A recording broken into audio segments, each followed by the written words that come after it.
Hello guys, फिर से स्वागत है आपका हमारे सनराइज गुरु चैनल में। आज हम लोग स्टार्ट करेंगे एक न्यू टॉपिक। जैसा कि हम लोगों ने अभी तक जो पढ़ लिया है, मैं उसकी अगर बात करूं तो हम लोगों ने क्या क्या पढ़ा है वो हम लोग एक बार थोड़ा सा ओवर गो थ्रू हो लेते हैं उससे। अगर हम प्रैक्टिकल की बात करें तो प्रैक्टिकल में हमने क्या क्या देख लिया। पेंट पढ़ लिया, नोट पैड पढ़ लिया और वर्ड पैड पढ़ लिया। ये तीनों चीज़ें हम लोगों ने कंप्लीट कर ली हैं। इसके बाद का पार्ट लिया है।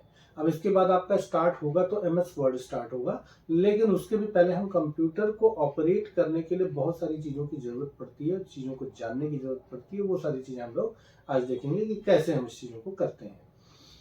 तो चलिए आ जाते हैं हम लोग स्क्रीन पर कि हम लोग क्या करने वाले हैं। सबसे पहला तो ये है कि हम लोग क्या जानेंगे। सबसे पहली चीज़ हम लोग ये जान लेते हैं कि हमारे सिस्टम का कॉन्फ़िगरेशन क्या है। कॉन्फ़िगरेशन का मतलब क्या होता है। सपोज दैट अगर हम बात करते हैं, आपने कंप्यूटर खरीदा और उस कंप्यूटर का जैसे मोबाइल आप खरीदते हैं तो मोबाइल में रैम होता है, उसका इंटरनल मेमोरी उसकी होती है, प्रोसेसर कौन सा लगा होता है, कैमरा कितना की कैपेसिटी क्या है, ये सारी चीज़ें आपको जानने की ज़रूरत होती है। बिल्कुल वैसे जो आप कंप्यूटर या सिस्टम लेते हैं या लैपटॉप खरीदते हैं तो उसमें भी उसका हार्ड डिस्क कितना है, उसका रैम कितना लगा हुआ है, उसमें प्रोसेसर कितना लगा हुआ है, ये सारी चीज़ें भी आपको जाननी जरूरी है, क्योंकि उसी पे ही आपका डिपेंड करता है आपके सिस्टम का कंप्लीट प्रोसेसिंग। ठीक है, तो हम लोग क्या करेंगे, आज जानेंगे सबसे पहले इसके बारे में। तो हम लोग आते हैं यहाँ पर स्क्रीन पर। देखिए एक और चीज़ मैं आपको बता दूं, माई कंप्यूटर ओपन करने के लिए जैसे यहाँ पे आपको दिस पीसी दिख रहा है, लैपटॉप पे आपको दिस पीसी मिल जाएगा, आप उसको ओपन कर सकते हैं डबल क्लिक करके, या फिर कहीं पे डेस्कटॉप पे, कहीं पे भी आपको किसी भी सिस्टम पे डेस्कटॉप पे आपको दिस पीसी मिल जाएगा, या फिर आप नीचे से सर्च कर लेंगे इससे स्टार्ट मेन्यू से। ओके, अब हम लोग यहाँ पे आते हैं। जैसे आप माई कंप्यूटर ओपन करते हैं या दिस पीसी ओपन करते हैं तो आपके सामने विंडोज 7 में माई कंप्यूटर के नाम से मिलेगा, इसको ध्यान रखिएगा। तो आपके सामने ये जो स्क्रीन दिख रहा है, इस स्क्रीन की अगर हम बात करें तो यहाँ पे दिस पीसी ओपन होने के बाद आपको दिख रहा होगा local disk C, local disk E दिख रहा है, F दिख रहा है सॉरी मेरे में। तो अगर हम बात करें ये क्या है बेसिकली, तो यहाँ पे आप देख पा रहे हैं drive and device and drives दिया हुआ है।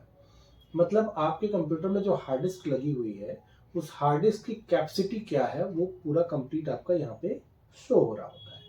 तो local disk C, F, E, D ऐसे करके जितने भी यहाँ पे दिख रहे होंगे पार्ट, दैट मीन्स उतने ही पार्ट आपकी डिवाइस में, उतने ही पार्ट आपके हार्ड डिस्क का किया गया है आपके सिस्टम में। तो आप देख पा रहे हैं यहाँ पे आपकी मतलब इस कंप्यूटर के हार्ड डिस्क में मतलब दो ही पार्ट किया गया है। ठीक है, एक C है और दूसरा F है।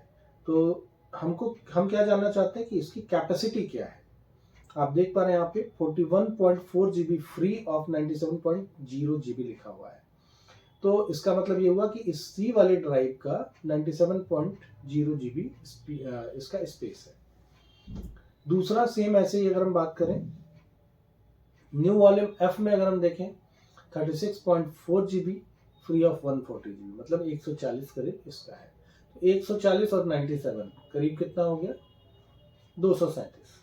ठीक है, अप्रॉक्स इसका मतलब आप ये मान के चलिए 256 GB का इसमें हार्ड डिस्क या SSD लगा हुआ है। तो इसमें फिलहाल इस सिस्टम में SSD लगा हुआ है, और नॉर्मली कुछ सिस्टम में आपको अगर थोड़े पुराने सिस्टम्स होंगे तो उसमें हार्ड डिस्क लगा होगा। तो ये आपका कैपेसिटी आपने देख लिया हार्ड डिस्क की। अब इसके बाद हम बात करते हैं कि हमारे कंप्यूटर में रैम कितना है वो जानना चाहते हैं। तो हम इसी पे राइट क्लिक करेंगे और राइट क्लिक करने के बाद इसकी प्रॉपर्टीज पे आएंगे, और प्रॉपर्टीज पे आते ही आपको ये खुल के आएगा जिसमें आपको ये पता चलता है कि आपके इस कंप्यूटर में या इस सिस्टम में विंडोज कौन सा पड़ा है। तो आप देख पा रहे हैं यहाँ पे विंडोज 10 प्रो लिखा हुआ है।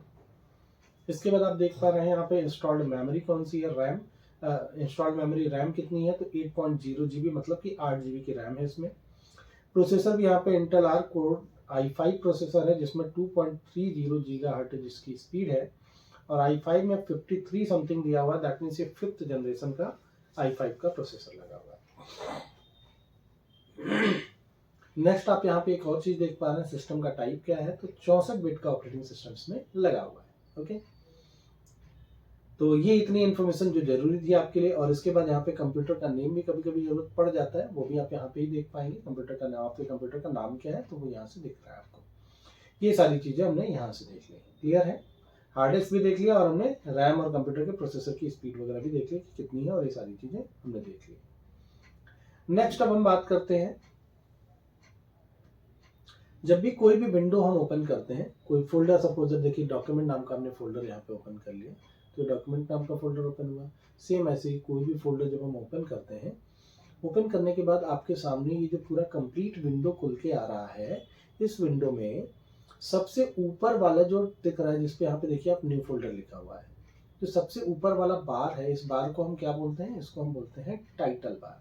क्यों? क्योंकि इस पे इस फोल्डर का टाइटल लिखा हुआ है। ओके, इसके बाद अगर हम बात करें तो यहाँ पे आप देख पा रहे हैं मिनिमाइज बटन दिया हुआ, जैसे आप कर्सर लाते हैं तो ये दिखाई भी दे देता है आपको। मिनिमाइज बटन पे क्लिक करते हैं तो ये क्या हो जाता है, वो विंडो नीचे आपके टास्क बार पे आ जाता है, जैसा कि आप देख पा रहे हैं। ठीक है, फिर इसमें मैक्सिमाइज बटन दिया हुआ है, इसको हम बोलते हैं रीस्टोर डाउन। ध्यान से समझिएगा, जब ये विंडो छोटी होती है, मतलब इतनी बड़ी करीब होती है, तब आप देखेंगे इसका साइज, ये इसका जो ये दिख रहा है व्यू कुछ इस टाइप का आता है। दैट मीन्स इसको हम बोलते हैं मैक्सिमाइज बटन। और अगर हम बात करें, जैसे हम इसको बड़ा कर देते हैं, क्लिक करके मैक्सिमाइज कर देते हैं, दैट मीन्स पूरी फुल स्क्रीन पे जब ये आ जाता है तो इसका नाम चेंज होकर के रीस्टोर डाउन हो जाता है, जैसा कि आप देख पा रहे हैं स्क्रीन पे। ठीक है, इसके बाद ये क्लोज बटन है, क्लोज आपको ऑलरेडी पता है, क्लोज से विंडो क्लोज हो जाती है। इसके अलावा अगर हम इस वाले पार्ट की बात करें, जो यहाँ आपको दिख रहा है, दिस वन, ये वाला पार्ट जो दिख रहा है आपको, इस वाले पार्ट को हम बोलते हैं फोल्डर पैन। इसके अलावा जो इधर वाला पार्ट दिख रहा है आपको, इसको हम बोलते हैं कंटेंट पैन, दिस वन। ठीक है ना, क्लियर हो पा रहा है? इसके बाद ये जो दिख रहा है आपको, इसको हम बोलते हैं स्क्रॉल बार। इधर भी है और इधर भी है। ये स्क्रॉल बार की जरूरत जहां पड़ती है तभी ये आता है, अगर जरूरत नहीं है तो ये नहीं शो होता है, ऑटोमेटिकली हाइड हो जाता है। कंप्यूटर में बहुत सारे ऐसे ऑप्शंस हैं जिनकी जरूरत नहीं होती है तो वो हाइड हो जाते हैं। सेम ऐसे ही स्क्रॉल बार दो टाइप का होता है, एक ऐसे में स्क्रॉल बार होगा और एक ऐसे में स्क्रॉल बार होगा। ऐसे जो खड़े में स्क्रॉल बार होगा उसको हम बोलते हैं वर्टिकल स्क्रॉल बार, जो ऐसे होता है उसको हम बोलते हैं हॉरिजॉन्टल स्क्रॉल बार। जैसा कि नीचे वाला, इसको हॉरिजॉन्टल बोलेंगे और इसको हम वर्टिकल बोलेंगे। क्लियर? इसके बाद हम बात करते हैं, इसी के जस्ट ऊपर आप देख पा रहे हैं यहाँ पे बैक और फॉरवर्ड का ऑप्शन दिया हुआ है, और इसके जस्ट आगे ये दिया हुआ न्यू फोल्डर जहाँ पे लिखा हुआ आपको दिख रहा है। ये वाला जो पार्ट दिख रहा है आपको, इसको हम बोलते हैं एड्रेस बार। इसको हम बोलते हैं एड्रेस बार, जहाँ पे न्यू फोल्डर लिखा है। इसके बाद अगर हम बात करें इसकी, तो इसको हम टूल बार बोलते हैं, जो जिसमें बैक और लेफ्ट दिया हुआ है। जैसे अगर हम बात करें, यहाँ पे देखिए हम आ गए, ऊपर आ गए, अब के बाद हमने यहाँ पे बैक का ऑप्शन आ गया। जब हम आगे गए होते तभी बैक का ऑप्शन आता है, बैक पे जाकर के हम फिर से रिटर्न बैक वहीं पे आ सकते हैं। अब यहाँ देखिए फॉरवर्ड भी आ रहा है, क्यों? क्योंकि हमने एक जगह से हम बैक आए हैं, मतलब फिर हम वहीं जाना चाहते हैं तो हम फॉरवर्ड कर सकते हैं। तो ये तीनों ऑप्शन आपके यहाँ पे हो गए। इसको हम बोलते हैं स्टैंडर्ड टूल बार या टूल बार। वो सारे टूल्स यहाँ पे दिए होते हैं। इसके अलावा कुछ और भी टूल्स यहाँ पर हैं, अगर आप चाहेंगे तो उसको आप ऐड कर सकते हैं। ठीक, फिलहाल हमने यहाँ पे देखा ये न्यू फोल्डर दिख रहा है। ठीक है, इसको हम एड्रेस बार कहते हैं। यहाँ पे जो दिख रहा है सर्च न्यू फोल्डर के नाम से लिखा हुआ, इसको हम सर्च बॉक्स बोलते हैं। मतलब आप कोई भी फाइल फोल्डर या प्रोग्राम, फाइल फोल्डर ही अगर आप कोई सर्च करना चाहते हैं अपने कंप्यूटर के अंदर, तो आप यहाँ से क्लिक करके सर्च कर सकते हैं। इसके बाद आपको यहाँ पे कुछ मेन्यूज दिख रहे हैं। ये मेन्यूज कम अब टैब में आ गए हैं, पहले मेन्यूज में आया करते थे, विंडोज 7 में मेन्यूज में आता था। अभी क्या है कि ये सब कुछ टैब में आ चुका है। तो मेन्यू में सिर्फ यहाँ पे फाइल रह गया है, बाकी सारी चीजें टैब में कन्वर्ट हो गई हैं। होम भी टैब में आ चुका है, शेयर भी टैब में आ चुका है, व्यू भी और बैकअप टूल भी। मेन्यू हम उसको कहते हैं जिसमें जब क्लिक करते हैं तो एक लिस्ट ओपन होकर आती है, उसको हम मेन्यू कहते हैं। और जब क्लिक करने पे उसके बारे में पूरी कंप्लीट एक डिटेल आ जाती है तो उसको हम टैबिंग सिस्टम बोलते हैं। तो यहाँ पे वो टैब दिख रहा है आपको। ठीक है, तो होम टैब में कुछ ऑप्शंस दिख रहे हैं, वही copy paste, cut paste, move, delete, ये सारे न्यू फोल्डर वगैरह के ऑप्शंस, ये सब कुछ यहाँ पे आपको दिख रहे हैं। ठीक है, सेम ऐसे ही फाइल में अगर हम देखें तो फाइल में वही सारे ऑप्शंस हैं जो आप देख पा रहे हैं, ओपन न्यू विंडो। ठीक है, ये सारे ऑप्शंस की जरूरत हमको कुछ खास पड़ती नहीं है। ठीक है, तो ये क्लियर हो गया आपका। अब इसके बाद हम बात करेंगे, जो सबसे नीचे आपको दिख रहा है यहाँ पे, जो सबसे नीचे दिख रहा होगा वन आइटम लिखा हुआ है जिस पे, इसको हम बोलते हैं स्टेटस, स्टेटस बार। अब इस विंडो का स्टेटस यहाँ पे बताएगा हमेशा। इस विंडो में जितनी भी फाइल या फोल्डर्स रखे हुए हैं उन सबका स्टेटस देखिए कितने हैं टोटल 22 आइटम्स हैं इसमें 22 आइटम्स दिख रहा है ना। अब ये 22 आइटम्स लिख के आ रहा है यहाँ पे 1 आइटम सेलेक्टेड लिख के आ रहा है। तो ये स्टेटस बार पे हमेशा बता देता है कि टोटल कितने आइटम्स यहाँ पे अवेलेबल हैं। तो ये भी आप यहाँ से देख पाते हैं। अब हम लोग आते हैं फिर से आगे और चलते हैं। ये 3 चीजें हम लोगों ने देख ली। अब आगे आते हैं हम लोग अपने फोल्डर पे कि हम लोग फोल्डर कैसे क्रिएट करते हैं। पहले तो हम लोग समझ लें कि फोल्डर क्या होता है और फाइल क्या होती है। इसको जब हम लोग समझ लेते हैं पहले फोल्डर को देखिए क्या करते हैं कि फोल्डर का मतलब ये हो गया जैसे मान लीजिए आपके कंप्यूटर में बहुत ढेर सारी फाइल्स हो गई तो उनको आप क्या करते हैं आप कैटेगराइज करना चाहते हैं। अब उनको फाइंड करने में आपको दिक्कत हो रही है। जब फाइंड करने में दिक्कत हो रही है खोजने में दिक्कत हो रही है तो आप क्या करना चाहते हैं आप चाहते हैं कि हम उसको कैटेगराइज कर लें। सपोज दैट एग्जांपल लेते हैं हम एजुकेशन से रिलेटेड कुछ फाइल्स होंगी उनको हम एजुकेशन नाम का एक फोल्डर बना लिए उसके अंदर सारी फाइल्स डाल दी। सेम ऐसे अगर हम एंटरटेनमेंट नाम से कुछ चीजें बनाना चाहते हैं तो एंटरटेनमेंट नाम का एक फोल्डर बना लिया और उसके अंदर सारी एंटरटेनमेंट वाली चीजें उसको उठा के उसमें डाल दी। कुछ पर्सनल डेटा से रिलेटेड है तो पर्सनल नाम का फोल्डर बनाया उसके अंदर डाल दिया। इस तरीके से करके हम इसको सेपरेट कर सकते हैं बाय यूजिंग फोल्डर। तो डिफरेंट जो फोल्डर हम बना रहे हैं वो उन फोल्डर्स को हम यूज कर सकते हैं। फोल्डर के अंदर फाइल्स भी हो सकती हैं और फोल्डर के अंदर हम दूसरे फोल्डर्स भी रख सकते हैं। ये फोल्डर का बेनिफिट है। दूसरा अगर हम बात करें अगर फाइल की तो फाइल के अंदर सिर्फ हम लिखा हुआ कंटेंट ही रख सकते हैं, ना कि फाइल के अंदर हम कोई दूसरी फाइल रख सकते हैं और ना तो हम फाइल के अंदर कोई दूसरा फोल्डर रख सकते हैं। इस चीज को आपको क्लियरली समझना होगा। ठीक है। अब फाइल के अंदर कंटेंट क्या होगा जैसे अभी आप इसके पहले पढ़ चुके हैं नोटपैड आपने बनाया, नोटपैड ओपन किया उस पर आपने कुछ अपना नाम या फिर कुछ भी टाइप कर लिया उसको सेव कर लिया। That is the file actually. अब जब सेव करेंगे तो सेव करके जो बनेगा वो एक फाइल होगा। ठीक है। अब सेव करके अगर आपने अपने नाम के फोल्डर में रख लिया तो वो फोल्डर के अंदर चला गया, लेकिन है तो वो एक फाइल। मतलब वो फाइल के अंदर हमने क्या किया हमने कुछ लिख करके रखा है। That is called file. हम यहाँ पे स्क्रीन पे देखते हैं कि कैसे हम उस फाइल को यूज कर सकते हैं, कैसे हम बना सकते हैं।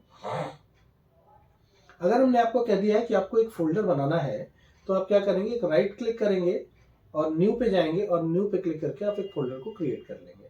ठीक, ये न्यू फोल्डर यहाँ पे क्रिएट हो चुका है।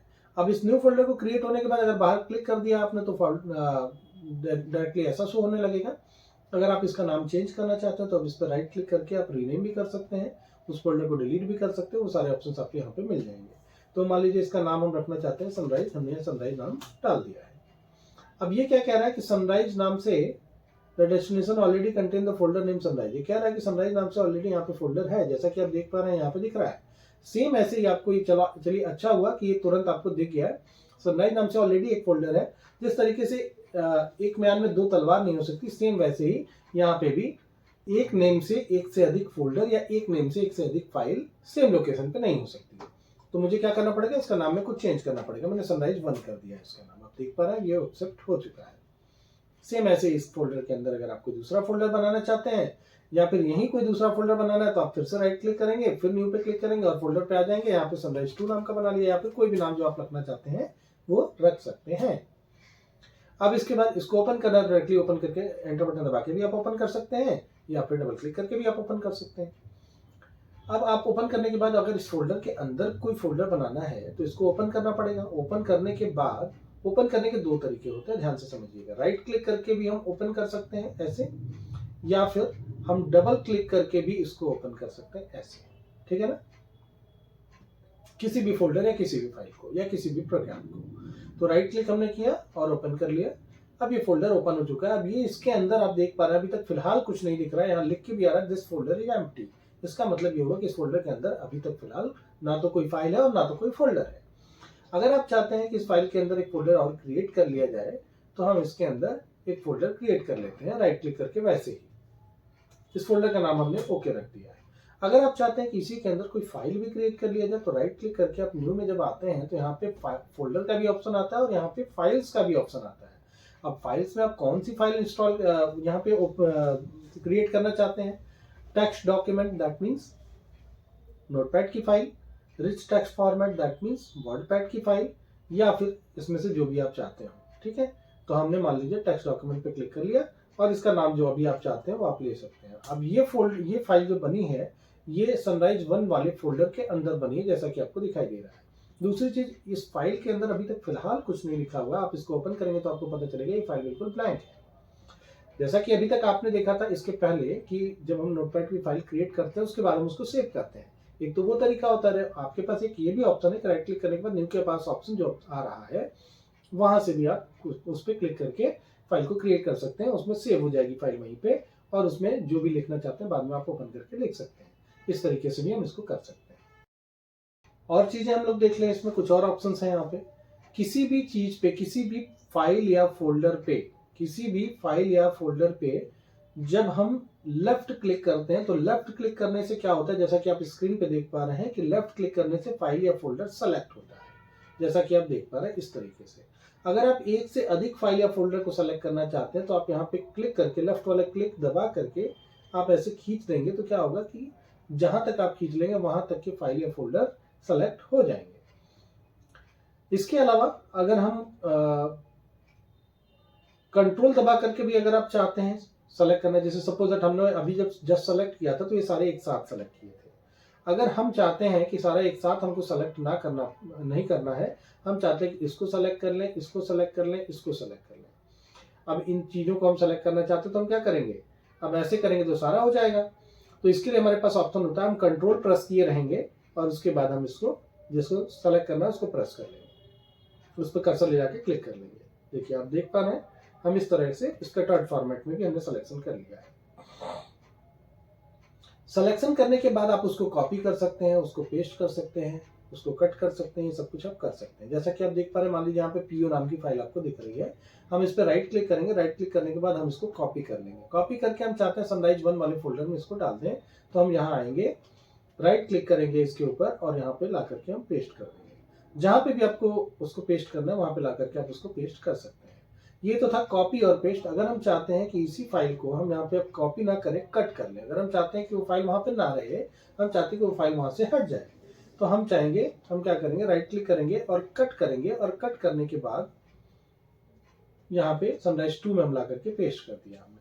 दिख पा रहा है आपको? अब देखिए यहाँ से वो फाइल गायब हो चुकी है। दैट मीन्स कट और पेस्ट और कॉपी और पेस्ट में डिफरेंस आपको समझ में आ चुका होगा। इसके बाद हम बात करेंगे किसी भी चीज की प्रॉपर्टीज की, या फिर किसी भी चीज की प्रॉपर्टीज की। जैसे पहले तो हम माउस का राइट क्लिक और लेफ्ट क्लिक की बात कर लें। लेफ्ट क्लिक हमने आपको बताया था सिलेक्शन के लिए होता है, राइट क्लिक इसलिए होता है कि उस पर्टिकुलर चीज पे जिस पे भी हमने क्लिक किया है उसकी कंप्लीट डिटेल जानने के लिए। जहां पे देख रहे हैं आप कुछ ऑप्शंस दिख रहे हैं, ओपन है, पिन टू क्विक एक्सेस है, ऐसे करके बहुत सारे ऑप्शंस दिख रहे हैं जो बहुत कॉमन है, वो मैं आपको बता दे रहा हूँ। जैसे ओपन आपने देख लिया, ये हो गया।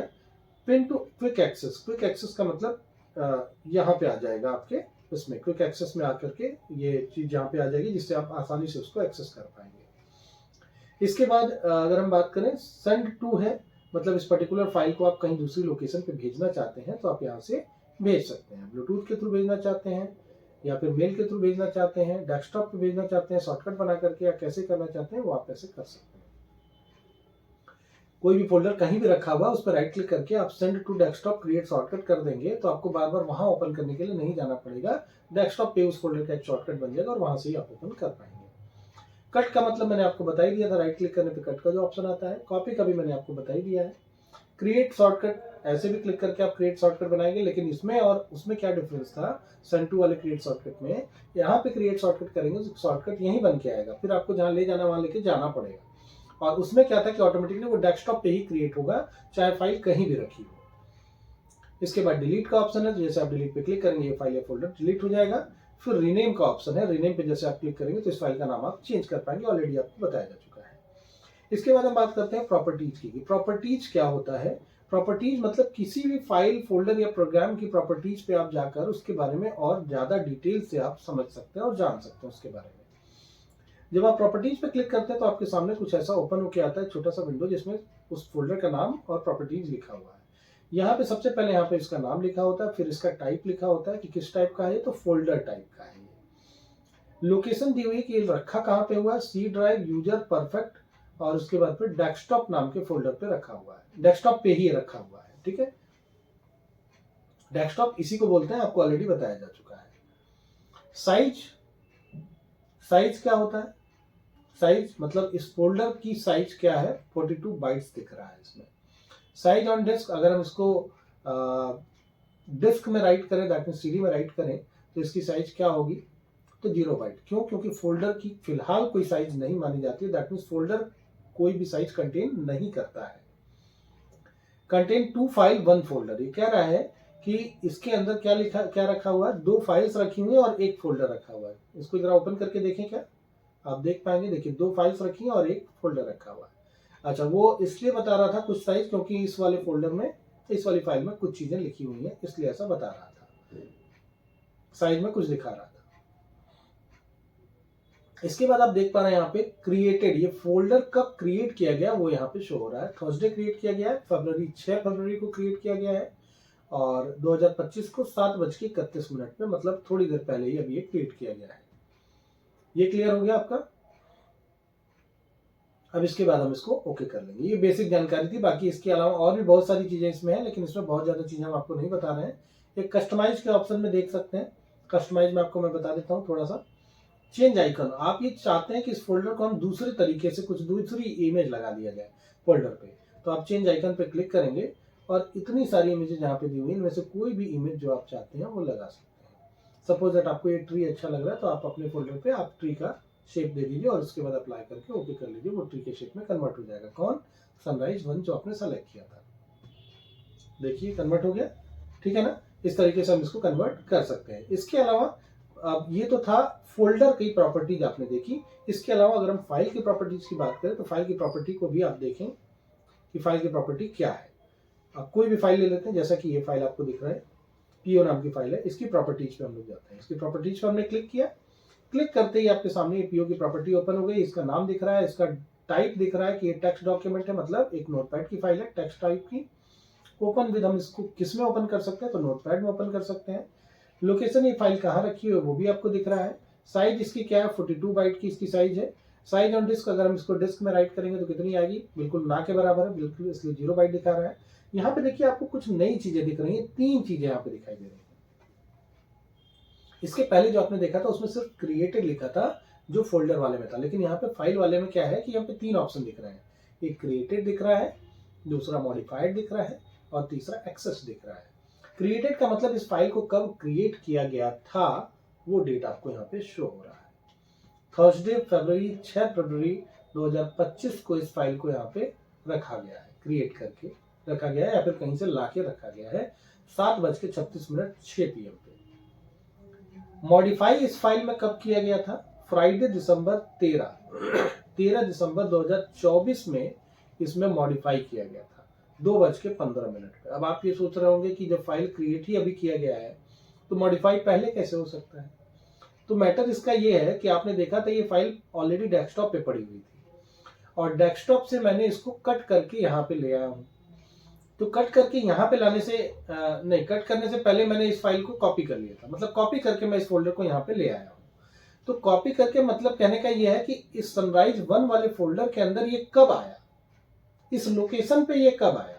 इस लोकेशन पे जब ये आया उसका डेट लिख रहा है क्रिएटेड में और टाइम लिख रहा है, लेकिन इस फाइल में ओपन करके, फाइल को ओपन करके इसके अंदर कुछ चेंजेस कब किए गए थे वो टाइम लिख रहा है ये, कि फ्राइडे 13 दिसंबर को इसमें चेंजेस किए गए थे 2024 में। क्लियर हुआ? अब इसके बाद एक्सेस्ड लिख रहा है। एक्सेस्ड का मतलब क्या होता है, हमने उस फाइल को ओपन कब किया, ओपन भी अगर हमने कर लिया तो उसको एक्सेस में काउंट करते हैं।